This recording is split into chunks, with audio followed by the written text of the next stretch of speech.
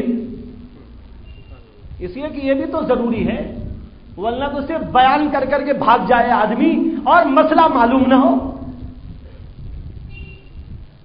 تو ایک مسئلہ یہ ہے کہ باپ نے اپنے بیٹے کو عیدی دے دی، بیٹا لو 500 روپے۔ تھوڑی دیر کے بعد ابا جی کو خواہش ہوئی چائے منگانے کی، وہی 500 میں سے جو ہے 2 روپے 4 روپے اٹھا کے چائے منگائے اور پی لے، وہ باپ کے لیے حرام ہے، ناجائز۔ اگرچہ باپ نے دیا، لیکن باپ نے جب بچے کو دے دیا تو بچے کی ملکیت، بچے کی پراپرٹی ہو گئی، اس میں کسی اور کا اب حق نہیں ہے، اب تاکہ باپ بھی واپس نہیں لے سکتا۔ لیکن اب دیکھو کیا اس میں ہوتا ہے، لوگ کیا کیا کرتے رہتے ہیں۔ اب ایسے بچوں کے جو پیسے جمع ہو، ماں باپ کو چاہیے کہ وہ اٹھا اٹھا کے رکھا کریں، بچے ہی کی کسی ضرورت میں استعمال کریں، اس کے کھانے میں، اس کے پینے میں، اس کے کپڑوں میں، اس کے جوتوں میں، یا اس کی کسی چیز میں، اس کے کھلونے میں، یا جو بھی اس کی ضرورت محسوس کرے اس میں تو استعمال کر سکتے ہیں۔ وہ بھی یہاں بھی ایک شرط ہے، وہ یہ کہ وہ بچے کے لیے مفید ہونا چاہیے۔ اگر ماں باپ نے بھی بچے کے پیسے میں سے کچھ ایسا کام کر دیا جو کہ فضول ہو، شریعت کہتی ہے کہ تم نے غلط کیا، اتنے پیسے اپنی طرف سے اس کے پاکٹ میں داخل کرو۔ یہ ہے مسائل شریعت اسلامیہ کے، لیکن ان مسائل کو لوگ جانتے بھی نہیں، اور جانتے ہیں تو ماننے بھی بہت کم لوگ تیار ہوتے ہیں۔ یہاں بھی بیٹھے ہیں نا، بہت سے چہروں پر مجھے تعجب کی ہنسی نظر آ رہی ہے، تعجب کی ہنسی، یعنی یوں معلوم ہو رہا ہے بھائی عجیب باتیں پتہ نہیں کہاں سے مولانا بیان کر رہے ہیں، پہلے آسمان سے لا رہے ہیں کہ 7ویں آسمان سے، پتہ نہیں کہاں سے بیان کر رہے ہیں۔ لیکن بھائیو، یہ آیا بے شک 7ویں آسمان سے اللہ کی طرف سے آئی ہوئی چیزیں ہیں، محمد رسول اللہ صلی اللہ علیہ وسلم کی احادیث کے اندر بیان کی گئی ہیں۔ بہت سے وہ مسائل ہیں جو حضرات علماء نے قرآن و حدیث کی روشنی میں مستنبط کیے ہیں، یہ وہیں سے آیا ہوا سلسلہ ہے۔ ہاں، بہت سارے لوگ جانتے نہیں تو ان کو تعجب ہوتا ہے، لیکن نہ جاننے کی وجہ سے تعجب ہو رہا ہے تو انشاءاللہ جاننے سے وہ تعجب ختم ہو جائے گا۔ اس لیے میں نے ان چیزوں کو عرض کیا، یہ چھوٹے چھوٹے مسائل لیکن ہیں بڑے باریک و دقیق مسائل، اس پر عمل کرنا بھی ہمارے لیے ضروری ہے۔ یہ ہے صفائی معاملات، ہر ایک کی چیز الگ الگ یوں ہو، جیسے ابھی عرض کر دیا، بچے کو ہدیہ دیا، بچے کو کوئی چیز عطا کر دی، اور خود باپ نے اس کو عیدی دے دی، وہ بچے کی ملکیت میں داخل ہو گیا، اسے یوں ہی الگ رکھنا ضروری ہے، گڑبڑ نہیں کر سکتے، یوں الٹا سیدھا اس میں نہیں کر سکتے، اگر کریں گے حرام ہوگا اور اللہ کے ہاں پوچھ ہوگی۔ اب ہر آدمی سوچ لے کہ ہم نے ایسا کیا ہے کہ نہیں کیا ہے، اگر کیا ہے تو پھر اس کا تدارک کرے۔ تدارک کیسے کرے؟ غور کرے کہ بھائی میں نے میرے بچے کے ایسے پیسے کبھی خرچ کر لیے ہیں کیا، اگر کر لیے ہیں تو پھر اس میں اس کے پیسے دے، یا اگر وہ بالغ ہو گیا ہو تو بالغ ہونے کے بعد اس سے اجازت لے. ہاں ایک مسئلہ یہ بھی ہے، اگر وہ بچے کے زمانے میں تو اس کا یوں جو ہے پیسہ خرچ کر دیا باپ نے ماں نے، اب وہ بچہ بڑا ہو گیا ہے، اب اسے کہے کہ بیٹا تمہیں عیدی میں اتنے ہزار روپے ملے تھے، میں نے بھی تم کو اتنے یوں دیے تھے، فلاں چیز فلاں نے تم کو دی تھی، لیکن ہم نے اس زمانے میں تمہاری اجازت کے بغیر یوں کر دیا تھا، استعمال کر دیا تھا، تمہاری اجازت اس میں نہیں تھی، اور تمہاری اجازت اس زمانے میں معتبر بھی نہیں تھی. بچہ کہتا بھی کہ ابا جی جائز ہے تم کر لو، تب بھی ناجائز ہوتا، لیکن ہم نے کر لیا، آج تم بڑے ہو گئے ہو، اللہ کے لیے ہم کو معاف کر دو. اب بڑے ہونے کے بعد معافی مانگنا پڑے گا. اگر معافی مانگے بغیر بچہ چلا گیا یا ابا چلے گئے تو جہنم میں جانا پڑے گا. بھائیو یہ ہے شریعت کے مسائل، ان کی رعایت کیجئے، ان کا حق ادا کیجئے. یہ صفائی معاملات کے متعلق چند باتیں میں نے عرض کی. اس کے بعد ایک ضروری گزارش اور ضروری مسئلہ، اس سے ہٹ کر کچھ حالات کے تقاضے سے عرض کرنا ہے.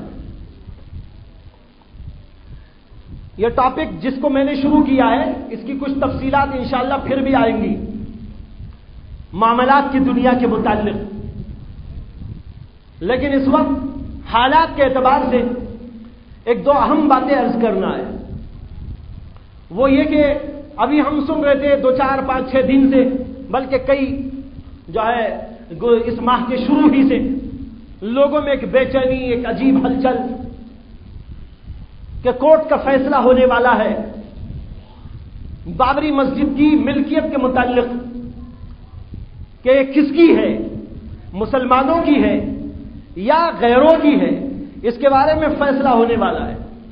وہ فیصلہ آج ہونے والا تھا، لیکن پھر کل اطلاع ملی کہ وہ فیصلہ اور 4 دن کے لیے مؤخر ہو کر 28 تاریخ کو ہونے جا رہا ہے.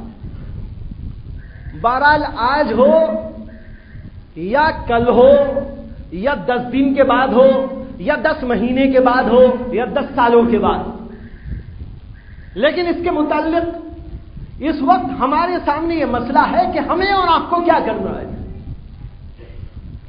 اگر یہ مسئلہ کورٹ کی طرف سے یوں فیصلہ ہوتا ہے کہ یہ مسلمانوں کی زمین ہے، مسلمانوں کی پراپرٹی ہے، یہ مسجد کی زمین ہے جو کسی زمانے میں اللہ کے نام پر بنائی گئی، اور ایک دفعہ جس چیز کو اللہ کے نام پر بنا دیا تو وہ قیامت تک کے لیے اللہ کی پراپرٹی ہے، اللہ تعالیٰ کی زمین ہے، اس کے اندر کسی کا کوئی حق نہیں. کہنے کو تو ہم یہ کہتے ہیں کہ مسلمانوں کی ہے کہ غیروں کی، لیکن یہ تعبیر صحیح نہیں. صحیح تعبیر ہے کہ اللہ کی ہے یا نہیں، اس لیے کہ مسجد مسلمانوں کی پراپرٹی نہیں ہوتی، مسجد اللہ کی پراپرٹی ہے. اب یہ مسجد کی جگہ ہے، بیدواری والے نہیں بول سکتے ہماری زمین ہے. تمہاری بھی نہیں، تمہارے باپ کی بھی نہیں، تمہارے دادا کی بھی نہیں، پردادا کی بھی نہیں. جب جس نے بنا دی وہ اللہ کی بنائی اور یہ اللہ کی زمین ہے. مسجد کس کا گھر ہے؟ ساری دنیا کہے گی اللہ کا گھر ہے، یہ بیت اللہ ہے، یہ اللہ کا گھر ہے، یہاں اللہ کی جو ہے تجلیات نازل ہوتی ہیں، یہاں کسی کا کچھ نہیں چلتا، یہ اللہ کے گھر میں اللہ کی بات چلتی ہے، تو اس لیے تو اللہ کی زمین ہے. بہرحال کہنے کو تو یوں کہہ دیتے بھائی مسلمانوں کی ہے یا غیروں کی ہے، یہ کہنے کو ہے، لیکن حقیقت میں یوں ہے یہ اللہ کی ہے یا نہیں ہے.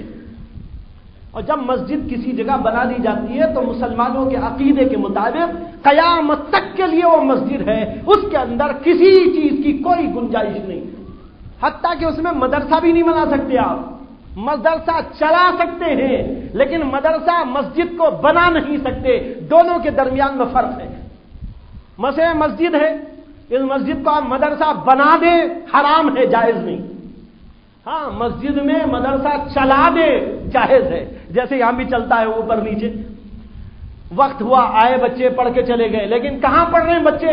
تو یوں نہیں بولیں گے مدرسے میں پڑھ رہے ہیں، بولیں گے مسجد میں پڑھ رہے ہیں. تو یہ کیا ہے؟ مسجد ہے، یہ مدرسہ نہیں ہے، یہ مسجد کی جگہ ہے، یہاں مدرسہ چلایا تو جا سکتا ہے، اللہ کا کلام پڑھایا تو جا سکتا ہے، لیکن اس کو مدرسے کی شکل دے کر مدرسہ بنا کے چھوڑ دیا جائے اور یہ مسجد نہ رہے، ایسا کبھی نہیں ہو سکتا۔ اور جب مدرسہ نہیں بنا سکتے تو بھائی کوئی اور چیز کیا بنا سکیں گے؟ کچھ نہیں بنا سکتے۔ ایک جگہ ایک چیز کو ہم نے مسجد بنا دیا، قیامت تک کے لیے وہ مسجد ہو گئی۔ تو میں کہہ رہا تھا کہ اب جو بھی فیصلہ ہو وہ دو میں سے ایک، اس کے سوا تیسری کوئی بات شاید ہی ممکن ہو۔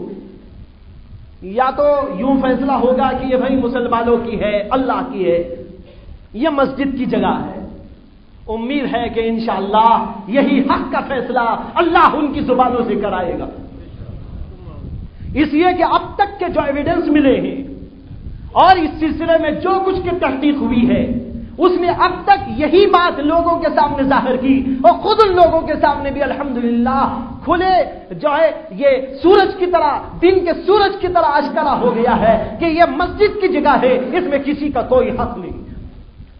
ہمیں امید ہے کہ اللہ ان کی زبانوں سے ہی فیصلہ کرائے گا۔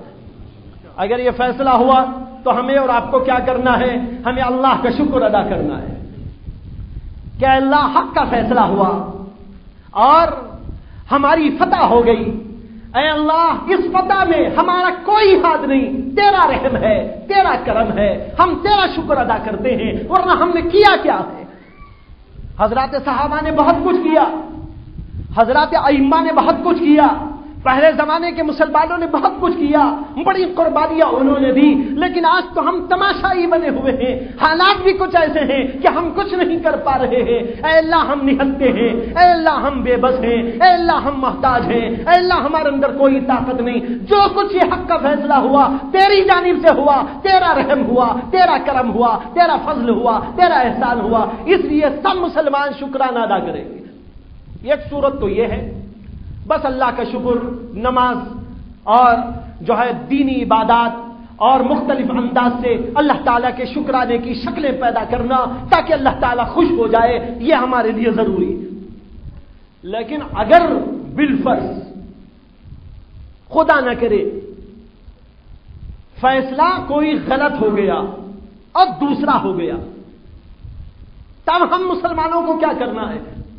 یہ مسئلہ بڑا اہم ہے۔ مسلمانوں میں ایک طبقہ نوجوانوں کا ایسا بھی ہے جو جوشیلا ہے لیکن ہوشیلا کم۔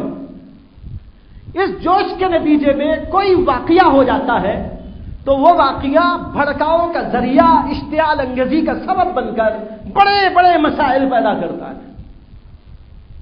ایسی صورت کے اندر مسلمانوں کے لیے یہ نہیں ہے صورت کہ ہم از خود کوئی کام کریں، بلکہ ہمارے لیے، آپ کے لیے، پوری ملت کے لیے یہ اصول ہے، ضابطہ ہے قرآن کا، حدیث کا اور تمام کے تمام علماء کا کہ ہم اس مسئلے کو ارباب حل و عقد کے سامنے، علماء کے سامنے رکھیں، قانون دانوں کے سامنے رکھیں، وہ قانون کے ذریعے اس دنیا میں رہتے ہوئے جو اس کے لیے کام کر سکے وہ کرتے رہے۔ میں قرآن کی آیت اس سلسلے میں آپ کے سامنے رکھنا چاہتا ہوں جو بہت قابل غور ہے۔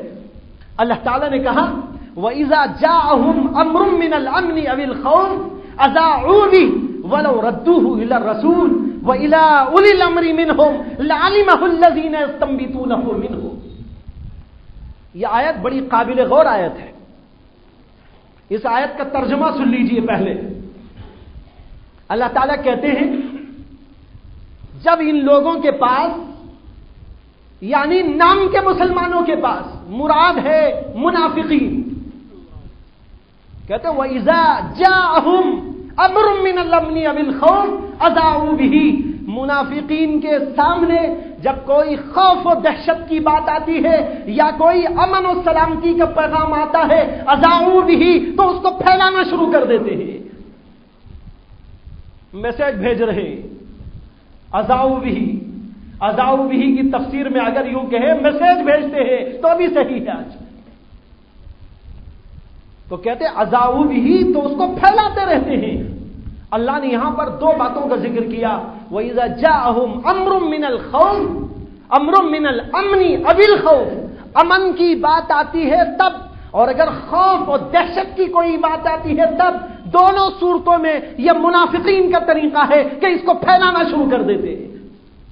معلوم ہوا کہ یہ پھیلانا، لوگوں میں جو ہے نشر و اشاعت، لوگوں کے اندر اس کا پھیلاؤ چلن کرنا، یہ مسلمانوں کا طریقہ نہیں ہے، یہ تو منافقین کا طریقہ ہے۔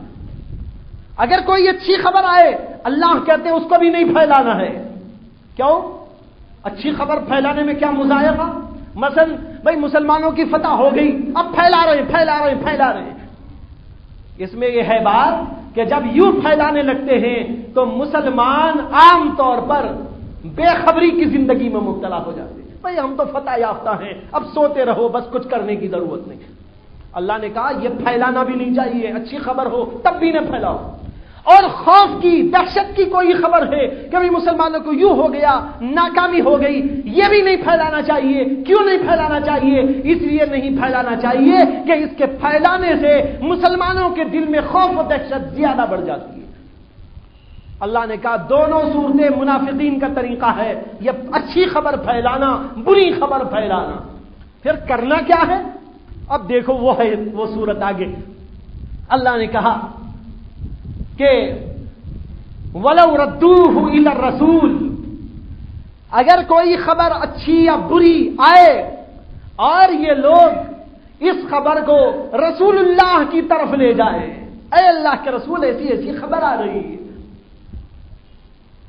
وَلَوْ رَدُّوهُ إِلَى الرَّسُولِ وَإِلَى أُولِي الْأَمْرِ مِنْهُمْ، اور جو ان میں سے اہل علم و دانش ہے ان کے پاس اس بات کو لے جائے، لَعَلِمَهُ الَّذِينَ يَسْتَنبِطُونَهُ مِنْهُمْ، تو جو سمجھ بوجھ رکھنے والے اور معاملے کی تہ تک پہنچ کر اس سے نتیجہ اخذ کرنے کی صلاحیت رکھنے والے لوگ ہیں، اس کو وہ سمجھیں گے اور لوگوں کو بتائیں گے کہ کیا کرنا ہے کیا نہیں کرنا ہے۔ معلوم ہوا پھیلا دینا، بھڑکا دینا، یوں ادھر ادھر کر دینا، یہ کوئی مسلمانوں کا طریقہ نہیں ہے۔ مسلمانوں کا طریقہ یہ کوئی بات آئے بس اس کو دبائے، خاموش بیٹھے رہے، اہل علم کے پاس میں جائے اور ان کو بتائیں کہ بھئی ایسی صورت ہے، اب کیا کرنا ہے آپ لوگ غور کرو، جو آپ حکم کریں گے ہم عمل کریں گے۔ یہ ہے قرآن کا اصول و ضابطہ۔ یہ قرآن کا اصول ہم نے بھلا دیا ہے، اور بھلانے کے نتیجے میں یہ ہوا کہ لوگ، ہر آدمی اپنے آپ کو اہل استنباط، اہل اجتہاد سمجھ بیٹھا، جو اس کی عقل میں آیا وہ کرتا ہے، اور کرنے کے نتیجے میں بعد میں بڑے بڑے مسائل کو بھگتنا پڑتا ہے پوری امت کو۔ اور بعض لوگ ذرا سی کوئی بات پیش میں آ کے کر دیتے ہیں، وہ ذرا سی بات اتنی بڑی ہو جاتی ہے کہ سارے کے سارے شہر میں آگ لگ جاتی ہے۔ ہوتا ہے کہ نہیں ہوتا بھائی؟ پہلے ہوا ہے نہیں ہوا ہے؟ ایسے مسائل ہم نے دیکھے ہیں کہ نہیں دیکھے ہیں؟ یہ قرآن کے اصول کو یاد رکھیے۔ اور یہاں جو بیٹھا ہوا طبقہ ہے، میں نے سمجھتا کہ اس میں ایسے لوگ ہوں گے، لیکن آپ کے علم میں جو اس قسم کے لوگ ہیں ان کو آپ پہلے سے فہمائش کریں، ان کو سمجھائیں اور ان کو اپنے کنٹرول میں لانے کی کوشش کریں، اور اسی طرح محلے وار طور پر ایسے لوگوں کو اپنے قبضے میں رکھنے کی کوشش کریں تاکہ کوئی واقعہ غلط طور پر پیش نہ آئے اور اس کی وجہ سے بڑے بڑے واقعات رونما نہ ہو اور پوری امت کو بعد میں بہت دیر تک اس کی قیمت چکاتے رہنی پڑے۔ اس سے پرہیز کرنا چاہیے، یہ اصول و ضابطہ ہے، اس کو یاد رکھنا۔ تو میں نے کہا دو ہی صورتیں ہیں، یا تو یہ کہ اچھی خبر آئے گی، اپنے اپنے طور پر شکر ادا کیجئے، اللہ تعالیٰ کے لیے نمازیں پڑھیے اور اللہ کا ذکر کیجئے، اللہ تعالیٰ کے لیے صدقہ خیرات کیجئے، اس کو بھی اچھالنے اور ادھر ادھر گڑبڑ کرنے اور خوشی مناتے ہوئے پٹاخے پھوڑنے، یہ ساری چیزیں نحوست کی ہیں، لعنت کی ہے، یہ اسلام کا کوئی طریقہ نہیں۔ لیکن لوگ کرتے ہیں۔ اب لڈو بانٹنا شروع کر دیا، ارے کسی کو طیش آیا تو اس نے لڈو کی جگہ کچھ اور تقسیم کر دیا تو کیا ہوگا؟ کوئی ضرورت نہیں، ہم لڈو کھلانے نہیں آئے، لڈو بانٹنے نہیں آئے، ہم تو اللہ کا پیغام سنانے کے لیے آئے۔ اور ایک بات یہ ہے کہ ہم لوگ اس مسجد کے لیے جتنی ہمارے دل میں جذبہ ہے، اس سے زیادہ جذبہ ان مسجدوں کے سلسلے میں آپ کو پیدا ہو جائے جو مسجدیں کہ ابھی ہمارے قبضے میں ہے لیکن ویران پڑی ہوئی۔ یہ تو ہمارے قبضے سے چلی گئی، اللہ کرے کہ واپس آ جائے، لیکن بھائیو بہت سی مسجدیں اب بھی ہمارے قبضے میں ہیں ہمارے محلوں میں ہیں، لیکن آباد کرنے والے لوگ چند ہیں، لیکن بہت سارے لوگ ہیں جو مسجدوں کو ویران کر کے اپنے اپنے گھروں میں سو رہے ہیں۔ فجر کی اذان ہوتی ہے، کتنے لوگ اٹھ رہے ہیں؟ میں بیدواڑی والوں سے پوچھتا ہوں، یہاں کے رہنے والوں سے پوچھتا ہوں، یہاں آس پاس بسنے والوں سے پوچھتا ہوں، تم لوگ کتنا آباد اس مسجد کو کر رہے ہو؟ صبح آ کے دیکھو 2-3 صفیں ہوتی ہیں، اگر پورا محلہ آئے تو خدا کی قسم ایک مسجد بیدواڑی کی کافی نہیں ہوگی، لیکن یہ مسجد پوری کے پوری ویران ہے۔ ایک ویرانی تو یہ ہے کہ مسجد میں نماز ہی نہ ہو، ایک ویرانی یہ ہے کہ مسجد میں اگر 1000 آدمی آنے والے ہو، 500 ہی آئے تو 500 کا نہ آنا بھی ویرانی ہے۔ کیوں نہیں آئے 500؟ کہاں چلے گئے؟ سوتے پڑے ہوئے ہیں۔ یہ اللہ جب پوچھے گا ان کو کیا جواب دینا ہوگا؟ ذرا سوچ کے دیکھیں۔ تو بھائیو، جو مسجدیں اب تک ہمارے قبضے میں ہے الحمدللہ رہیں گی، لیکن اسی وقت میں رہے گی جبکہ ہم ان مسجدوں کو ہمیشہ آباد کرتے رہے۔ بہت سی مسجدیں میں جانتا ہوں جہاں اذان نہیں ہوتی۔ ہمارا جہاں مدرسہ ہے، مدرسے کے قریب ایک گاؤں جس کا نام ہے باگلور، چاکلیٹ باگلور، بہت سے لوگ واقف ہیں۔ وہاں ایک مسجد ہے، اس مسجد میں ہمیشہ تالا رہتا ہے۔ ہمارے بچے، بعض مدرسین جماعتیں لے کر وہاں گئے، کئی دفعہ اس کو کھلایا اور وہاں پر جو ہے نماز جاری کی، لیکن پھر ان لوگوں نے کچھ ایسا اصول بنا دیا اپنا کہ کوئی یہاں پر جماعت نہیں آئے گی، وہاں پر مدرسے کا کوئی آدمی نہیں جائے گا۔ اب بند پڑی رہتی ہے اور اس کو کوئی کھولنے والا نہیں، اذان نہیں ہوتی بسا اوقات، نماز نہیں ہوتی بہت دفعہ، لیکن وہاں پر جو ہے مسجد موجود ہے۔ یہ صورتحال آج کئی جگہ پر موجود ہے۔ ہم لوگوں کو چاہیے کہ ایسے علاقوں کو ہم آباد کریں جو ابھی ہمارے قبضے میں ہیں۔ بھائیو بزرگوں، یہ سب سے بڑی ہمارے لیے دولت ہوگی۔ اللہ سے دعا ہے کہ اللہ تعالیٰ امن کا فیصلہ کرائے، سلامتی کا فیصلہ کرائے، حق کا فیصلہ کرائے، اور جو فیصلہ ہو اللہ تبارک و تعالیٰ پوری امت کے لیے اور ساری انسانیت کے لیے اللہ اس کو باعث سلامتی بنائے، ہر قسم کے شر سے، فساد سے اور نزاع سے، ہر قسم کے جھگڑے سے اللہ تعالیٰ حفاظت فرمائے، اور مسلمانوں کو اللہ امن عطا فرمائے، اور پوری انسانیت کو بھی اللہ امن عطا فرمائے۔ وآخر دعوانا الحمدللہ رب العالمین۔